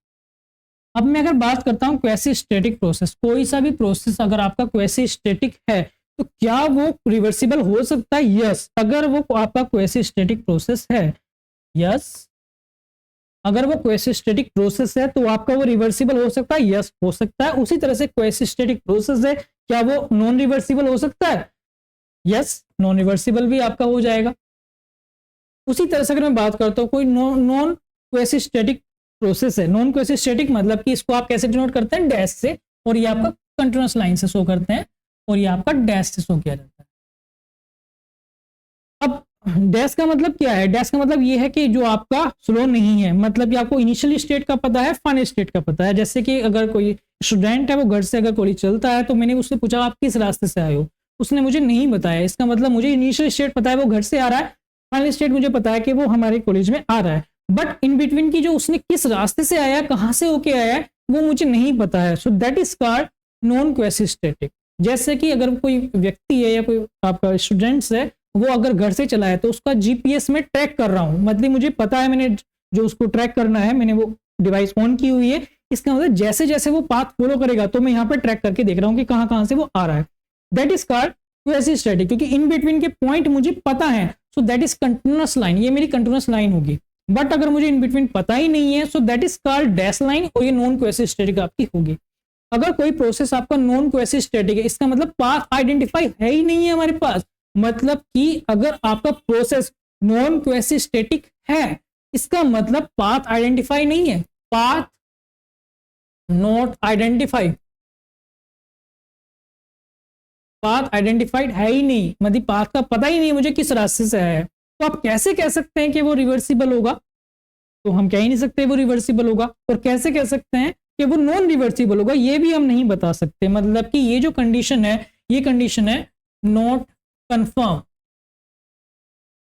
उसी तरह से ये हमारे पास में नॉन रिवर्सिबल होगा, तो नॉन रिवर्सिबल आपका हो सकता है कि नॉन रिवर्सिबल ही हो, क्योंकि जिस पाथ से आप गए हैं वापस ऐसा होगा ही नहीं कि आप उसी पाथ से फॉलो करें, क्योंकि जब जाने वाले पाथ का आपको नहीं पता तो आने वाला कैसे होगा। तो उसकी कंडीशन में नॉन क्वेसी स्टैटिक जो है वो नॉन रिवर्सिबल प्रोसेस आपके हो सकते हैं, क्योंकि ये नॉट कंफर्म, मतलब पाथ नॉट कंफर्म, पाथ आपका कंफर्म नहीं होता है, पाथ नॉट कंफर्म। तो दोनों केस यही है हमारे पास में। क्वेसी स्टैटिक प्रोसेस होगा तो मुझे पता है कि रिवर्सिबल प्रोसेस होगा या रिवर्सिबल प्रोसेस होगा। बट अगर आपका नॉन क्वेसी स्टैटिक है तो पाथ मुझे कंफर्म है ही नहीं है, तो या तो उसको आप नॉन रिवर्सिबल ही मान लीजिए, या फिर आप ये मान लीजिए कि वो रिवर्सिबल है। ऐसा हम कंफर्म नहीं कह सकते, क्योंकि मुझे पाथ का पता ही नहीं है। तो जब भी मैं बात करूंगा रिवर्सिबल प्रोसेस की या नॉन रिवर्सिबल प्रोसेस की, तो मैं आपको बताऊंगा कि वो क्वेसी स्टैटिक प्रोसेस है, तभी वो आपका ऐसे पॉसिबल होगा। अगर नॉन क्वेसी स्टैटिक प्रोसेस या डैश लाइन है तो उसको आप आइडेंटिफाई नहीं कर सकते, या अगर मैं करना चाह भी रहा हूं तो मैं श्योर नहीं हूंगा कि हाँ वो सेम पाथ फॉलो करेगा। अगर वो सेम पाथ फॉलो करेगा वो तभी हो पाएगा जब क्वेसी स्टैटिक होगा। तो यहाँ पे ये इंपॉर्टेंट चीज आपको याद रखनी है। चलिए आगे देखते हैं। अब हमारे पास में थर्मोडायनेमिक साइकिल के ऊपर आते हैं। जैसे कि डिफरेंट में प्रोसेस की बात करते हैं, तो प्रोसेस के बाद में एक प्रोसेस के बाद दूसरा प्रोसेस, दूसरे के बाद तीसरा प्रोसेस, तो लगातार प्रोसेस आपके होते रहते हैं। जैसे कि पीछे मैंने आपको बताया कि आप प्रोसेस 1 से प्रोसेस 2 पे गए, 2 के बाद में 1 पे आए। ऐसा भी हो सकता था कि 1 से 2 गए हैं, जैसे कि कोई बच्चा है, अगर आप वो आपका कॉलेज से घर से निकला है, कॉलेज गया है, कॉलेज के बाद हो सकता है उसे कुछ मार्केट का वर्क हो, तो तीसरी जगह पे वो मार्केट चला गया, मार्केट के बाद में हो सकता है फिर वो वापस घर आया हो। तो अब यहाँ पे 3 स्टेट मेरे पास में बन गई है। मान लीजिए वो 1 से चला है, 1 पॉइंट से चला है और 2 पे गया, 2 के बाद वो 3 पे गया है और फिर बाद में वो 1 पे आ गया। तो जो पाथ आपका होगा, पाथ जो फॉलो करेगा वो 1 से 2 गएगा, 1 से 2 एक आपका प्रोसेस हो जाएगा। 2 के बाद 3 पॉइंट पे गया है, ये आपका प्रोसेस होगा। 3 के बाद फिर वो वापस आया 1 पे। तो यहाँ पे इंपॉर्टेंट चीज क्या है, यहाँ पे इंपॉर्टेंट चीज क्या है कि इनिशियल जहां से वो चला था और एंड पॉइंट जहां पे वो रुका है लास्ट में, तो वो दोनों पॉइंट या दोनों स्टेट क्या है, आइडेंटिकल हैं। तो क्या क्रिएट कर रही है, एक साइकिल को क्रिएट कर रही है। यहाँ पे क्या बन रही है, साइकिल क्रिएट हो रही है। साइकिल जब भी होगी एक डायरेक्शन भी आपको देनी पड़ेगी, मतलब आपको प्रोसेस बताना पड़ेगा। प्रोसेस कैसे है, जिसमें लिख दिया है, अगर मैं यहाँ पे तीर नहीं लगाता, एरो नहीं शो करता, तो आप ऐसे भी कह सकते हैं पहले वो मार्केट गया है 3 पॉइंट पे, फिर बाद में वो कॉलेज गया और बाद में फिर वो आया है, ऐसे भी हो सकता था। बट अगर मैं एरो लगा के शो किया है तो एरो के हिसाब से आप कंफर्म है कि 1 से 2 गया है, मतलब पहले वो कॉलेज गया है, उसके बाद में मार्केट गया है, 2 से 3 गया है, 3 से 1 फिर वो आपके घर पे अपना वापस आ गया। तो that is the cycle, that is the creation of cycle. इसको हम क्या बोलते हैं, साइकिल आपने बन गई है। अगर मैं बात करूं सिंपली, जैसे मैं पीछे आपको लेके दिखाया था एग्जांपल 1 से 2, 1 से 2 हम गए हैं, 1 से 2 और बाद में 2 से 1 वापस आ गए हैं। तो ये भी एक तरह की एक साइकिल बन जाएगी। ये भी क्या होगी, एक साइकिल होगी। क्यों, क्योंकि जहां से आप स्टार्ट किए थे लास्ट में वहीं पे आपने एंड कर दिया है। तो that is called cycle. It defined as the series of state change. कई सारे चेंजेस हम देख सकते हैं यहाँ पे, डिफरेंट प्रोसेस के हिसाब से देख सकते हैं। और एक प्रोसेस के अंदर भी इंटरमीडिएट बहुत सारे सब स्टेट आपको मिलती है। जो मैं ये समझाया है आपको माइंड में क्लियर हो गया होगा कि जब भी path of change of state होगा उस समय पे इंटरमीडिएट आपके पॉइंट्स मिलते ही मिलते हैं, तो वे भी आपके एक स्टेट को शो करते हैं, वे भी सब स्टेट को आपकी शो करते हैं जहां पे आप कुछ समय के लिए आप स्टैटिक कंडीशन में होते हो। अगर वे आइडेंटिफाई हैं सो that is called static process, वो हमने यहाँ पे बता चुके। उन सब में इंपॉर्टेंट क्या है, the final state is identical with the initial state. जो लास्ट की स्टेट आपकी हो रही है वो इनिशियल स्टेट के सेम ही है, मतलब इनिशियल स्टेट के बराबर ही आपकी लास्ट की स्टेट। घूम फिर के बस बाद में जो पॉइंट की कंडीशन आई है सिस्टम के अंदर, जो कंडीशन आई वो सब इनिशियल कंडीशन की ही आ गई है। तो दैट इज कॉल्ड साइकिल। तो वो मेरे पास में क्या बन जाएगी, साइकिल हमारे पास में क्रिएट हो जाएगी। तो इट मे बी रिवर्सिबल और नॉन रिवर्सिबल टाइप, ये दोनों तरह की आपकी हो सकती है। वो रिवर्सिबल टाइप भी हो सकती है और नॉन रिवर्सिबल टाइप भी आपकी हो सकती है। अभी आगे बताऊंगा क्या होगा ये। अभी आप ये समझिएगा, थर्मोडायनामिक साइकिल का मतलब होगा इनिशियल कंडीशन और फाइनल कंडीशन दोनों सेम हो जाएंगी। तो that is called thermodynamic cycle. Cycle का मतलब ये नहीं कि वो साइकिल की तरफ दिखाई देना जरूरी है, क्योंकि यहाँ पे आप देख सकते हैं यहाँ पे केवल पाथ ही आपको नजर आ रहा होगा, बट फाइनल स्टेट जो है 2 के बाद में 1 पे वापस आ गए। सो that is called reversible process, या सिंपली कहें that is called a cycle. ये भी एक तरह की आपकी साइकिल क्रिएट हो गई है। साइकिल में एरो का इंपॉर्टेंस मैंने आपको बता दिया। एरो ये सीक्वेंस बताता है कि कौन सा प्रोसेस आपने पहले किया है, कौन सा प्रोसेस आपका बाद में हुआ है, तो ये पूरे प्रोसेस को आपको शो करता है। अगर मैं बात करूं आगे, तो types of thermodynamic cycle, cycle हमारी कितनी तरह की होती है, तो अगर on the basis of type of process, देखो थर्मोडायनामिक साइकिल वैसे देखिए तो हमारे पास में एक्सोथर्मिक, इंडोथर्मिक होंगी, वर्क प्रोड्यूसिंग होंगी, वर्क कंज्यूम होंगी, वो भी हमारे पास में टाइप्स होते हैं, वो पर मैं आगे डिस्कस करूंगा। अभी हम जो बात कर रहे हैं केवल रिवर्सिबल और रिवर्सिबल के बेसिस पे हम कर रहे हैं।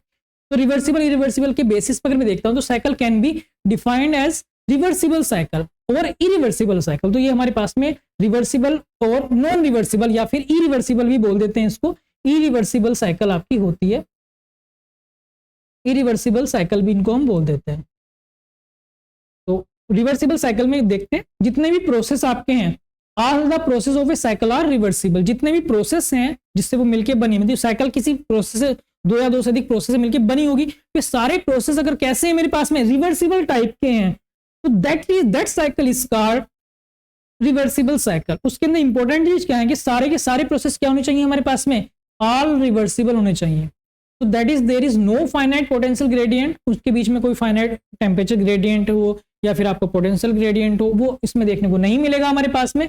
And no dissipative effect of any form in the cycle is known as reversible cycle. तो अभी 2 चीज और आई हैं यहाँ पे, आप समझ सकते हैं कि रिवर्सिबल साइकिल में सारे प्रोसेस जो आपके होंगे वो सब आपके रिवर्सिबल होने चाहिए। मतलब कि प्रोसेस 1 से 2 गया हो तो आपका एक रिवर्सिबल प्रोसेस, मतलब 2 से 1 भी पॉसिबल था, 2 से 3 गए हैं इसका मतलब 3 से 2 भी पॉसिबल था, 3 से 1 गए हैं इसलिए 1 से 3 भी पॉसिबल था। इसका मतलब अगर इस साइकिल को मैं रिवर्स करना चाहूं तो रिवर्स कंडीशन में मैं रेड कलर में शो कर रहा हूं, 1 से 3 चले जाते हैं हम, 3 से 2 चले जाते हैं और फिर 2 से 1 चले जाते हैं, तो भी सेम पाथ ही फॉलो करता। मतलब कि अगर स्टूडेंट पहले मार्केट जाता उसके बाद कॉलेज आता, तो पहले वो घर से जब मार्केट गया है तो सेम पाथ से गया है, मुझे पता है किस रास्ते से गया है, और फिर मार्केट के बाद में फिर कॉलेज आया, वो भी मुझे रास्ते पता है कि 3 से 2 गया है और 2 के बाद में फिर वो घर आया है, तो वो रास्ता मुझे पता है। अगर वो पहले वो रिवर्स कर दें, मतलब कि सारे प्रोसेस जो हैं उनका सीक्वेंस आपका अलग कर दें, पर फिर भी वो पाथ वही फॉलो कर रहा है, मतलब साइकिल के ऊपर कोई फर्क नहीं पड़ा, केवल एरो पे फर्क पड़ा है। बहुत ध्यान से समझिएगा, बहुत आसानी से समझा रहा हूं मैं आपको ये चीजें।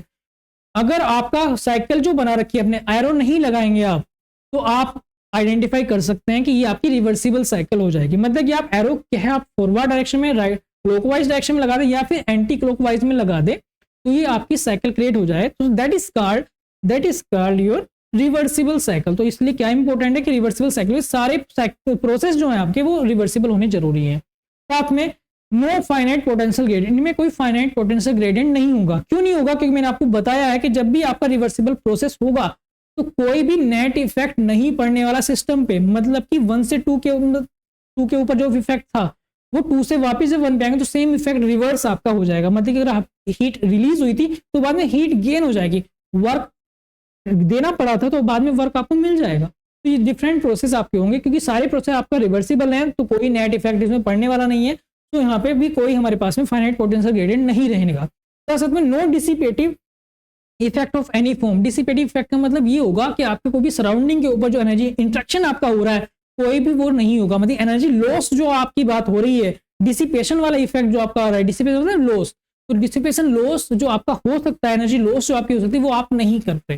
दूसरी बात ये भी है रिवर्सिबल, जो मैंने आपको बताया था कि रिवर्सिबल जो आपका प्रोसेस होगा, रिवर्सिबल तो आपका तब होगा जब वो क्वासी-स्टैटिक प्रोसेस होगा आपका।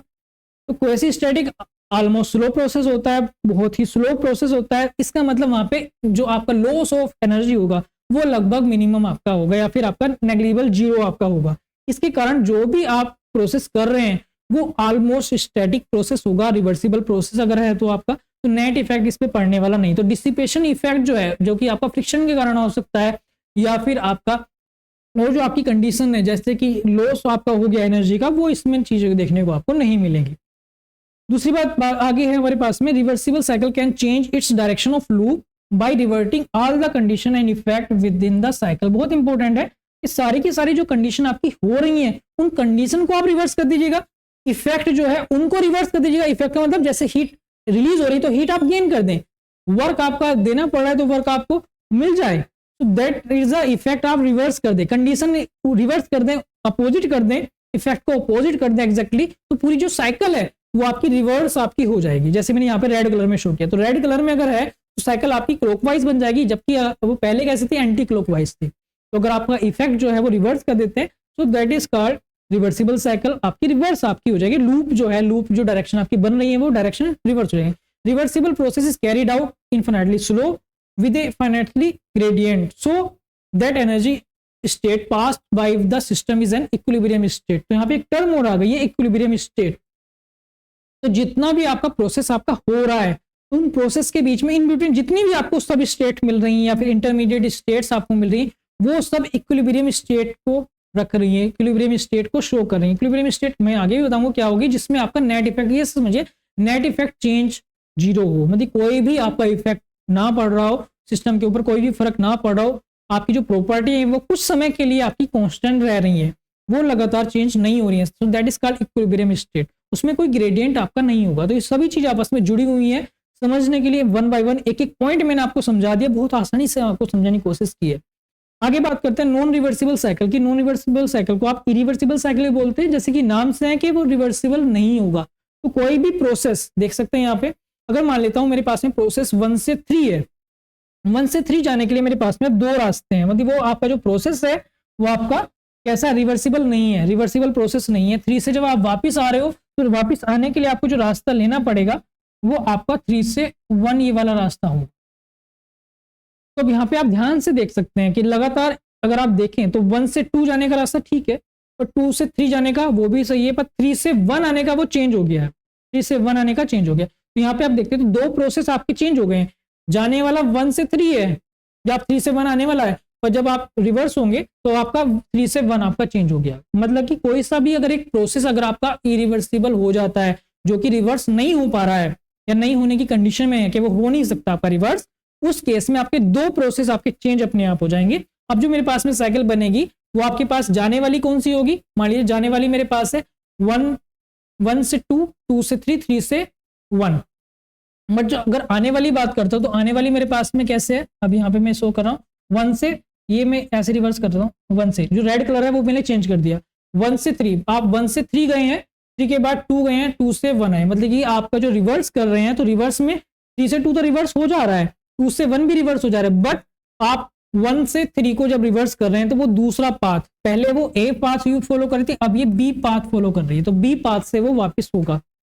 जैसे ही बी पास होगे तो आपके जो प्रोसेस है वो क्या हो जाएंगे, चेंज हो जाएंगे। और ये आपके एक साथ दो प्रोसेस आपके चेंज हो गए, एक साथ दो प्रोसेस हमारे पास में चेंज हो जाएंगे। तो दो प्रोसेस यहाँ पे आप देख सकते हैं, 1 से 3 एक प्रोसेस हो गया और 3 से 1 वो दूसरा प्रोसेस। तो दो प्रोसेस हमारे पास में क्या होंगे, वो आपके रिवर्स नहीं होंगे, वो इरिवर्सिबल होके हो जाएंगे। क्योंकि आप साइकिल को आप इस तरह से भी समझ सकते थे कि आपका जो स्टार्टिंग कंडीशन थी वो आपकी क्या थी, 1 से 3, 3 से 2, 2 से 1, बट रिवर्स कंडीशन मान लीजिए आपका 1 से 2, 2 से 3 और 3 से 1 बी के रास्ते, ऐसे भी आप मान सकते थे। तो जब भी कोई प्रोसेस आपका इरिवर्सिबल होगा तो एक साथ दो प्रोसेस आपके जो भी जाने वाला और आने वाला अलग अलग हो जाएंगे, तो वे दो प्रोसेस आपके क्या हो जाएंगे, इरिवर्सिबल। तो यहाँ पे ये चीज आप समझ गए होंगे। तो when any two process of a cycle are irreversible, कोई से दो प्रोसेस क्या हो, इरिवर्सिबल हो, that is there is a finite potential gradient like the gradient in temperature और प्रेशर। तो यहाँ पे आपको टेम्परेचर प्रेशर के अंदर ग्रेडियंट हमें देखने को मिलेगा, क्या हीट के रेस्पेक्ट में या फिर आपका वर्क के रेस्पेक्ट में, वहां पे देखने को मिलेगा। और there is a dissipative effect, dissipative effect जैसे क्योंकि फ्रिक्शन है, फ्रिक्शन लॉस आपका होगा, एनर्जी लॉस आपको देगा।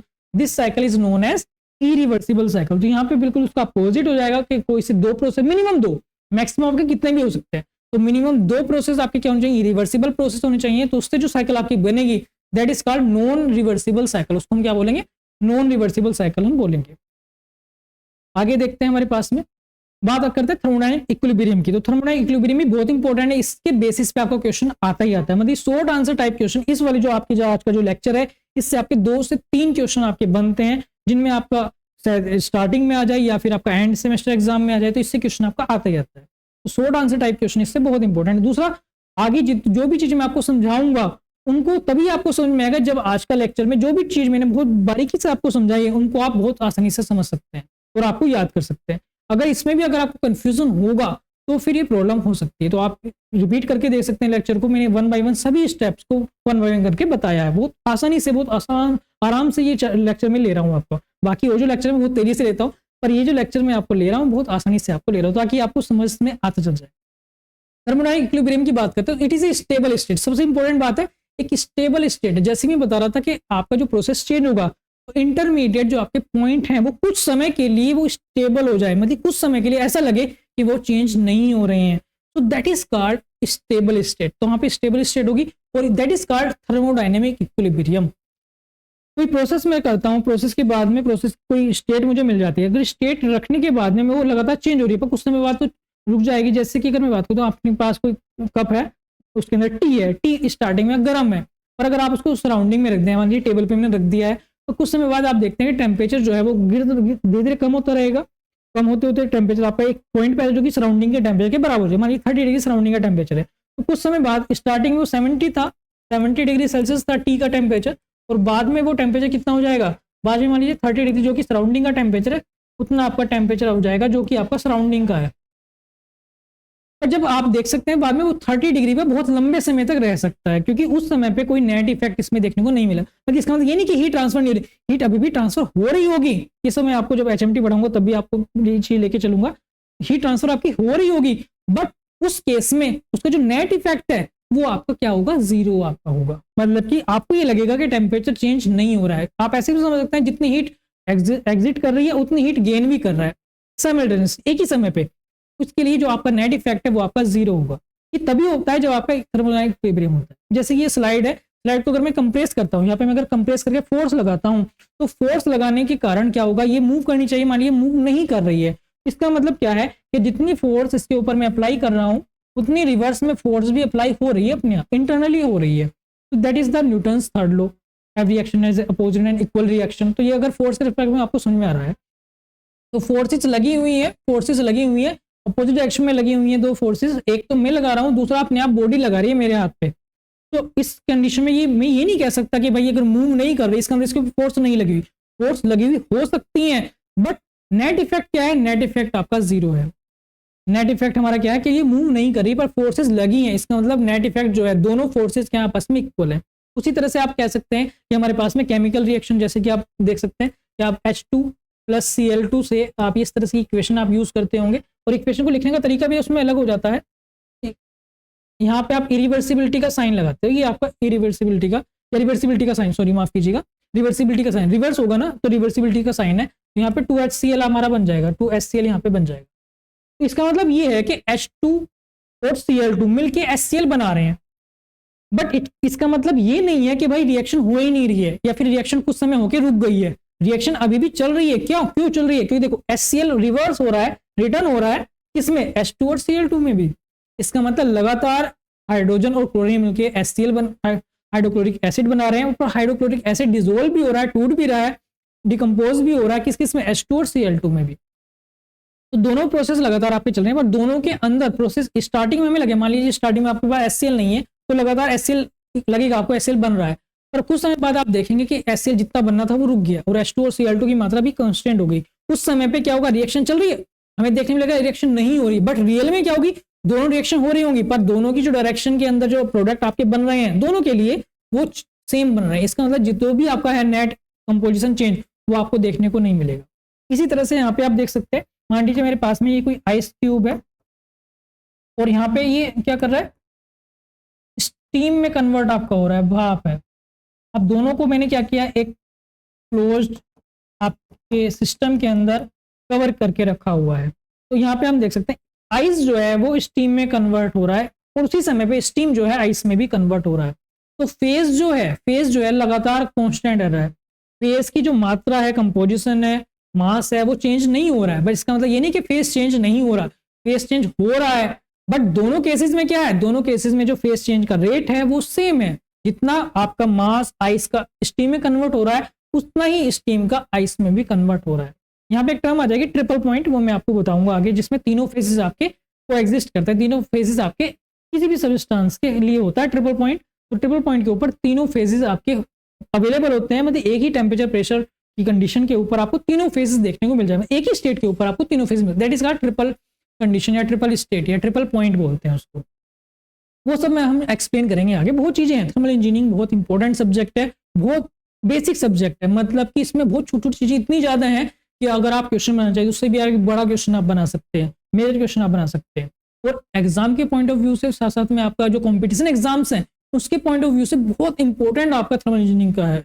जैसे कि आप गेट के एग्जाम देते हैं या कोई और कॉम्पिटिशन एग्जाम्स देते हैं, हायर लेवल का एग्जाम देते हैं, उनसे थर्मल इंजीनियरिंग से आपके बहुत डोमिनेट कंडीशन में आपके मार्क्स पूछे जाते हैं, मतलब बहुत अच्छे क्वेश्चन इससे निकल के आते हैं। बस शुरुआत सब बेसिक से, अगर मैं बेसिक कोई भी आपको बस केवल ये बता दूं कि जो लिखा हुआ है मैं आपको बोल के बता दूं और फिर बस ऐसे ही ऊपर से समझा दूं तो वो दिक्कत करेगा फिर बाद में आके।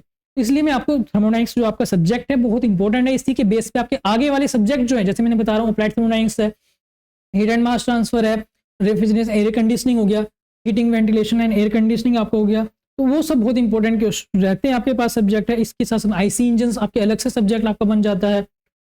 तो ये सब किस पे डिपेंड करते हैं? थर्मोडायनेमिक्स पे ही डिपेंड करते हैं। तो थर्मोडायनेमिक्स अगर आपको ये आसानी से समझ में आ गई होगी तो आगे आपको प्रॉब्लम नहीं होगी, नहीं तो बेसिक चीजों में आप फंसेंगे, फिर वहाँ पे फिर आपको बड़े कॉन्सेप्ट आप समझने में प्रॉब्लम आएगी। इसलिए मैं आपको बहुत आसानी से समझा रहा हूँ, बहुत आसान तरीके से आपको समझा। थर्मोडायनेमिक इक्विलिब्रियम का मतलब है स्टेबल स्टेट। स्टेबल स्टेट क्या होगी? स्टेबल होगी of a thermodynamic system at which there is no net spontaneous change. वहां ध्यान से देखिएगा, कोई नेट चेंज नहीं हो रहा है, इसका मतलब चेंजेस हो रहे हैं बट नेट इफेक्ट क्या है? नेट इफेक्ट जीरो है। जैसे कि फोर्स की बात करें, यहाँ पे फोर्स दोनों बराबर है, इसका नेट इफेक्ट जीरो पर फोर्स लगी हुई है। यहाँ पे बात करें केमिकल कंपोजिशन चेंज होना चाह रही है, हो भी रही है, बट क्योंकि दोनों रेट जो है केमिकल रिएक्शन का जो रेट है तो प्रोडक्ट हमारे पास में सेम बन रहा है, इसका मतलब कंपोजिशन चेंज नहीं हो रही है। फेज चेंज में यहाँ पे हमें देखने को मिल रहा है, वो चीज यहाँ पे देख लें। उसी तरह से आप हीट का यहाँ पे देख सकते हैं, टेम्परेचर जो है 30 डिग्री लगातार आपका रखा बना हुआ है, 30 डिग्री सेल्सियस, तो लगातार वो चेंज नहीं हो रहा। पता इसका मतलब क्या है? हीट ट्रांसफर अभी भी आपकी हो रही है, हीट ट्रांसफर आपकी हो रही है। ये आपका सराउंडिंग है और यहाँ पे ये टी है, तो टी और सराउंडिंग के अंदर क्या हो रहा है? हीट का ट्रांसफर आपका हो रहा है, टेम्परेचर आपका चेंज होना चाह रहा है, बट क्योंकि जितनी हीट डिसिपेट हो रही है उतनी हीट गेन भी हो रही है आपकी टी को, इसलिए टेम्परेचर आपका चेंज नहीं हो रहा है। So that is called thermal equilibrium. तो एनी माइक्रोस्कोप जितने भी मैंने आपको बताया था पिछले, जितनी भी प्रॉपर्टी हम पढ़ते हैं थर्मोडायनेमिक्स में, जितनी भी प्रॉपर्टी पढ़ेंगे, क्या टेम्परेचर, प्रेशर है, वॉल्यूम है, वो सारी प्रॉपर्टी जितनी भी होती हैं वो सब मैक्रोस्कोपिक होती हैं। ध्यान रखिएगा, मैक्रोस्कोपिक, MACRO, मैक्रोस्कोपिक टाइप में आपकी होती है, जो कि आप एज ए बल्क स्टडी करते हैं। तो जो भी हम बल्क स्टडी करते हैं that is called macroscopic view point या मैक्रोस्कोपिक अप्रोच।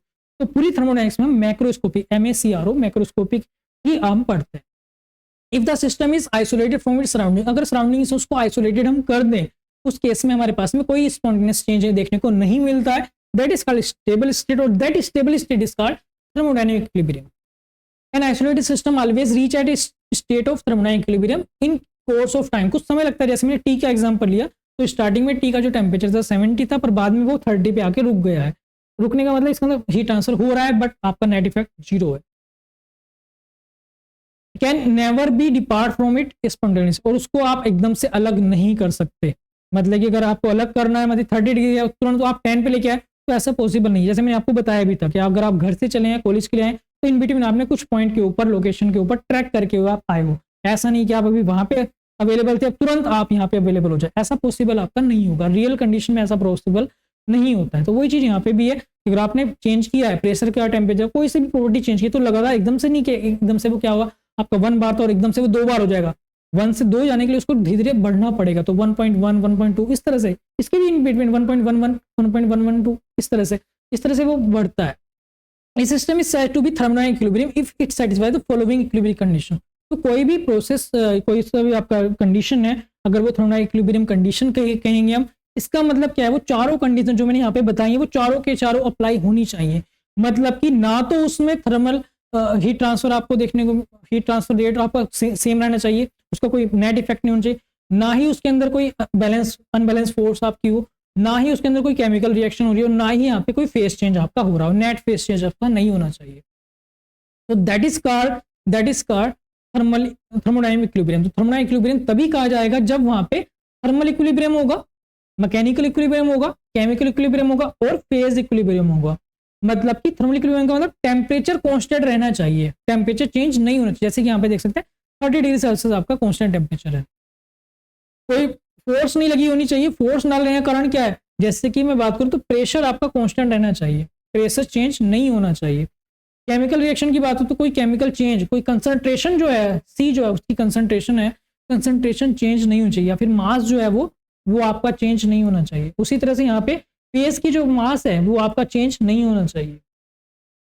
तो डिफरेंट पॉइंट्स मैंने आपको बता दिए। थर्मोडायनेमिक इक्विलिब्रियम का आपका क्वेश्चन आता ही आता है, तो उस तरह से आप डिफाइन कर सकते हैं। और इन चीजों को आप जितने शॉर्ट क्वेश्चन का अगर 2 नंबर में आ रहा है तो शॉर्ट क्वेश्चन के हिसाब से आप यहाँ पे एक्सप्लेन कर सकते हैं। बाकी समझने वाले के लिए बहुत बड़ी चीज है ये, वो मैंने आपको सारा बता दिया।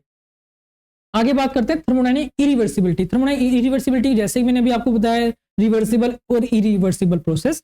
तो रिवर्सिबल प्रोसेस जो कि सेम पाथ फॉलो करते हैं रिवर्स कंडीशन के लिए, मतलब कि अगर आप प्रोसेस जो आपका 1 से 2 गया है, 2 से 1 पे वापस आना है तो सेम पाथ फॉलो करे, that is called reversible. But irreversible का मतलब होगा कि कोई भी आपका थर्मोडायनेमिक में कोई प्रोसेस आपका हो रहा है, कोई साइकिल आपकी है, वो सेम पाथ फॉलो ना करे, that is called irreversible process या फिर इरिवर्सिबल साइकिल, जो मैंने अभी पीछे स्लाइड में आपको बताया है। तो it refers to the inability to return to the previous state और condition, meaning a process can not be reverse to its original form. मतलब कि इरिवर्सिबिलिटी का मतलब ये होगा कि कोई भी प्रोसेस अगर ऐसा है कि इसको आप वापस रिवर्स नहीं कर सकते, तो that is called thermodynamic irreversibility. उसको हम क्या बोलते हैं, थर्मोडायनेमिक इरिवर्सिबिलिटी बोलते हैं, जिससे आप प्रोसेस को वापस नहीं कर सकते। जैसे कि मैं बात करूँ कि मैं हाथों को रब करता हूँ, तो हाथ को रब करने के कारण मैं जो वर्क कर रहा हूँ हाथों से, उसमें क्या हो रहा है, हीट अप हो रहे हैं, मेरे हैंड्स जो है वो हीट अप हो जा रहे हैं, इसका टेम्परेचर मेरा बढ़ जा रहा है। और इस हीट को मैं यूज करके वापस फिर वर्क में नहीं ले सकता, क्योंकि क्या है, एक तरह से फ्रिक्शन लॉस आपका हो जाएगा। क्योंकि जैसे मैं रब कर रहा हूँ तो दोनों हाथों के बीच में जो फ्रिक्शन है, फ्रिक्शन के कारण हीट डेवलप हो रही है और वो हीट क्या हो रही है, डिसिपेट हो जा रही है। अब उस हीट को मैं यूज करके फिर दोबारा से वर्क में या कर भी सकते हैं कुछ परसेंटेज, बस 100% कन्वर्ट आप नहीं कर सकते, या जितना आपको हीट मिला था उसको आप वर्क में कन्वर्ट नहीं कर सकते। ये सब आपका थर्मोडायनेमिक लॉ में, जब मैं आपको सेकंड लॉ बताऊंगा वो सब आएगा, बहुत आसानी से मैं आपको समझाऊंगा। पर अभी आप ऐसे समझ लीजिएगा, क्योंकि अभी देखो आपको नॉलेज कम है इन सब्जेक्ट के पार्टिकुलर रेस्पेक्ट में देखें तो knowledge respect to the subject is very less. तो उस वजह से मैं आपको जो अवेलेबल है आपके माइंड में, उसी को मैं थोड़ा ऊपर स्तर पर धीरे धीरे आपको लेके जा रहा हूँ। मतलब आप ऐसा समझ लीजिए, आपकी जो स्टेट है, स्टेट 1 से मैं 2 लेके जा रहा हूँ, पर धीरे धीरे स्टेप बाय स्टेप, वही in between succession step, path of change of state, वही मैं आपको कर रहा हूँ, आपके माइंड का वही मैं काम कर रहा हूँ। तो यहाँ पे आप देख सकते हैं कि इरिवर्सिबिलिटी का मतलब हमारा ये होगा कि वहां पे डिसिपेशन आपका हो जाएगा, डिसिपेशन इफेक्ट आपका रहेगा, और वो आप रिवर्स नहीं कर सकते। कोई ऐसा प्रोसेस आपका होगा जो बाद में रिवर्स नहीं हो पाएगा, that is called irreversible process. उसको हम क्या बोलते हैं? Irreversible process. That is called, that property या इनएबिलिटी इज कॉल्ड, जो एबिलिटी के वापस नहीं हो सकता, दैट इज कॉल्ड इनएबिलिटी या इरिवर्सिबिलिटी, हम उसको बोलते हैं। This is a fundamental concept in thermodynamics and other fields. ये बहुत इंपॉर्टेंट होता है, थर्मोडायनामिक्स में मेनली होता है, पर अदर फील्ड में भी इसको देख सकते हैं। Where changes are often irreversible due to factor like friction, उसके अंदर फ्रिक्शन कारण हो सकता है, या फिर हीट लॉस के कारण हम देख सकते हैं, या क्रिएशन ऑफ न्यू सब्सटेंस, कोई नया सब्सटेंस हमारा बन गया उसके कारण। तो डिफरेंट केसेस की वजह से ये चीज हमें देखने को मिलती है, जहां पे प्रोसेस तो आपका हो जाता है बट उसे आप रिवर्स नहीं कर सकते। यहाँ पे एक चीज, छोटी सी चीज बता देता हूँ कि आपका जितने भी रियल में प्रोसेस आपके होते हैं, वो सारे प्रोसेस क्या है? इरिवर्सिबल ही होते हैं। मतलब कि अगर मैं कह रहा हूँ हो कि आपको यकीन ना आ रहा हो, पर जितने भी प्रोसेस हम करते हैं वो सारे के सारे इरिवर्सिबल प्रोसेस आपके होते हैं, क्योंकि कुछ ना कुछ वो सिस्टम के ऊपर इफेक्ट डालते हैं। यहाँ पे एक टर्म आ जाती है एंट्रोपी वाली, हालांकि वो बहुत बड़ी चीज है, उसको हम बाद में समझाऊंगा मैं आपको, जब आपको थर्ड लॉ समझाऊंगा, थर्ड लॉ ऑफ थर्मोडायनामिक्स, तब ये चीज आएगी, आपके सिलेबस में भी है ये। तो उसमें इंपॉर्टेंट चीज ये है कि आप जो भी आप प्रोसेस कर रहे हो, जो भी, जैसे मैं अभी आपको समझा रहा हूँ, हाथ का मूवमेंट कर रहा हूँ, मैं बोल रहा हूँ, या फिर चल रहा हूँ थोड़ा सा, या सांस ले रहा हूँ, इन सब प्रोसेस में क्या हो रहा है? कहीं ना कहीं का वर्क खर्च हो रहा है। वर्क किसमें? हीट में या किसी और एनर्जी में खर्च हो रहा है, फ्रिक्शन के कारण लॉस आपका हो रहा है। तो जहां पे भी लॉस हो रहा है, वो लॉस आप गेन नहीं कर सकते, वो लॉस आपका हमेशा के लिए हो चुका है। मतलब कि एनर्जी तो अवेलेबल है, एनर्जी आपको पता ही है, एनर्जी कांस्टेंट रहती है, बट एनर्जी एक ऐसी फॉर्म में चली जाती है जो वापस रिवर्स नहीं हो सकती है। तो दैट इज आल्सो इरिवर्सिबिलिटी, उसको भी हम क्या बोलते हैं? इरिवर्सिबल बोलते हैं। जैसे ये सिंपली समझिए, मेरे पास में कुछ कागज हैं, कागज के टुकड़े हैं, मैंने उनको क्या किया? बर्न कर दिया, बर्न करके वो जल गए हैं, जलने के बाद वो एशिस राख बन गई है, कुछ वो धुएं के रूप में उड़ गए। पर अगर मैं उस एशिस को, उस राख को लेकर वापस में चाहूं कि वही कागज मेरे पास में मिल जाए, तो ऐसा पॉसिबल नहीं है, क्योंकि कुछ एनर्जी ऐसी फॉर्म में कन्वर्ट हो चुकी है जो रिवर्स नहीं हो सकती है। कोई अगर व्यक्ति है, अगर वो डेड हो गया है, तो वापस वो जीवित हो पाना मुश्किल है। तो यही चीजें हमारे पास में अवेलेबल भी। ये जो सब्जेक्ट आपका बहुत इंपॉर्टेंट है, इससे बहुत सारी चीजें हमें देखने को मिलेगी। जैसे कि मैं बताऊंगा, यूनिवर्स का साइज लगातार आपका इंक्रीज कर रहा है, यूनिवर्स की जो टोटल एनर्जी वो आपकी कांस्टेंट रह रही है, इरिवर्सिबल कंडीशन मैंने आपको बता दी है। आप वर्क को हीट में कन्वर्ट कर सकते हो, बट हीट को 100% कन्वर्ट नहीं कर सकते हो वर्क में। बहुत सारी चीजें इसके अंदर हमारे देखने को मिलती है। आपकी जो थर्मल एफिशिएंसी है वो 100% नहीं हो सकती है किसी भी चीज की। यहाँ पे बहुत सारी टर्म, बहुत इंपॉर्टेंट टर्म्स आएंगी। परपेचुअल मोशन मशीन्स क्या होती हैं, उनको आप कैसे अचीव करने की कोशिश कर सकते हो, पर कभी भी अचीव नहीं कर सकते। एब्सोल्यूट जीरो टेम्परेचर क्या होता है, वो बहुत सारी चीजें इसके अंदर मुझे बतानी है आपको। बहुत इंपॉर्टेंट सब्जेक्ट आपका ये रहेगा। अगर मैं बात करता हूँ irreversibility can be classified, irreversibility किस तरह से आपकी हो सकती है। पहले बात करते हैं इंटरनल इरिवर्सिबिलिटी और एक्सटर्नल इरिवर्सिबिलिटी। तो अगर मैं इंटरनल इरिवर्सिबिलिटी की बात करता हूँ, तो internal dissipative effect, for example friction की बात करता हूँ, टर्बुलेंस की बात करता हूँ, इलेक्ट्रिक रेसिस्टेंट की बात करता हूँ, मैग्नेटिक हिस्टेसिस की बात करता हूँ, तो इनके कारण आपकी जो आपकी इरिवर्सिबिलिटी आई है, तो that is called internal irreversibility. मतलब इरिवर्सिबिलिटी, किसी सिस्टम में इरिवर्सिबिलिटी है, वो किसके कारण है? हीट के कारण है। मान लीजिएगा तो हीट उसके अंदर थी, हीट लॉस हो गई है, वो वापस गेन करेगा, पर उसको वो एनर्जी नहीं मिल पाएगी। उसी तरह से फ्रिक्शन के कारण है, तो फ्रिक्शन के कारण भी ये चीज मेरे देखने को मिलती है। उसके साथ साथ में हमारे पास में इलेक्ट्रिक रेसिस्टेंस होगा, जो जैसे कि आप इलेक्ट्रिक रेसिस्टेंस में देखते हैं, मतलब आपने क्या किया, हीटर यूज कर रहे हैं आप गर्म करने, रूम गर्म करने के लिए आप हीटर यूज कर रहे हैं, पानी गर्म करने के लिए हीटर यूज कर रहे हैं, या आपका जो बल्ब है वहां पे हीट करके आपको लाइट में प्रोड्यूस कर रहा है, तो उस लाइट से वापस आप इलेक्ट्रिसिटी बना दें, या उस हीट से वापस आप इलेक्ट्रिसिटी प्रोड्यूस कर दें, तो वो ऐसा पॉसिबल आपका नहीं। कुछ परसेंटेज आप कर सकते हो, पर 100% आप नहीं कर सकते। मैग्नेटिक हिस्टेसिस भी इसी तरह से होता है। मैग्नेटिक जो लॉस आपके देखने को मिलते हैं, वो लॉसेस भी जो है वो भी आपके इंटरनल इरिवर्सिबिलिटी को ही शो करते हैं। तो इसमें जनरली हमारे पास में फ्रिक्शन आ जाता है, तो फोर्स के कारण टर्बुलेंस आ जाता है, टर्बुलेंस आपका प्रोड्यूस है, उस टर्बुलेंस से आप वर्क ले लो, ऐसा पॉसिबल नहीं है। मतलब कि आप पिस्टन है, पिस्टन से आप मूव, जैसे मैं हैंड है, हैंड यहाँ पे मूव कर रहा हूँ, हैंड मूव करने से हो क्या रहा है, यहाँ पे जो मोलिक्यूल्स हैं एयर के, वो क्या कर रहे हैं, वो डिस्टर्ब हो रहे हैं, वो रैंडमनेस आ रही है उनके अंदर क्या हो रहा है, एक तरह से टर्बुलेंस पैदा हो रहा है। बट उस टर्बुलेंस को यूज करके मैं हाथ को मूव करा दूं, ऐसा पॉसिबल नहीं है। अगर हो भी रहा होगा तो पर मेरा हाथ इतनी ज्यादा नहीं है उसके अंदर पावर उस टर्बुलेंस के भी इस हाथ को मूव करा दे। तो ये प्रॉब्लम हमारे यहाँ पे देखने को मिलती है। That is called internal irreversibility. अगर मैं बात करता हूँ एक्सटर्नल इरिवर्सिबिलिटी की, एग्जाम के पॉइंट ऑफ व्यू से इंपॉर्टेंट ये भी है, क्योंकि ये जो मैं आपको बता रहा हूँ ये सिंपली क्या है, केसेस ऑफ इरिवर्सिबिलिटी। सिंपली ये क्या है, केसेस ऑफ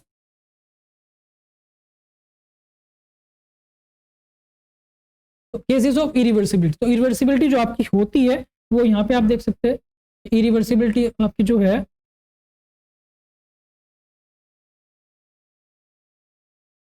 इरिवर्सिबिलिटी आपकी जो है तो वो किस किस के कारण आपकी होती है। तो यहाँ पे कारण भी आप देख सकते हैं, फ्रिक्शन के कारण हो रही है, टर्बुलेंस के कारण, इलेक्ट्रिक रेजिस्टेंस के, मैग्नेटिक हिस्टेरिसिस के कारण। तो अगर एक्सटर्नल इरिवर्सिबिलिटी बात हो तो यहाँ पे क्या होगा, बाउंड्री डिसिपेशन इफेक्ट यहाँ देखने को मिलता है।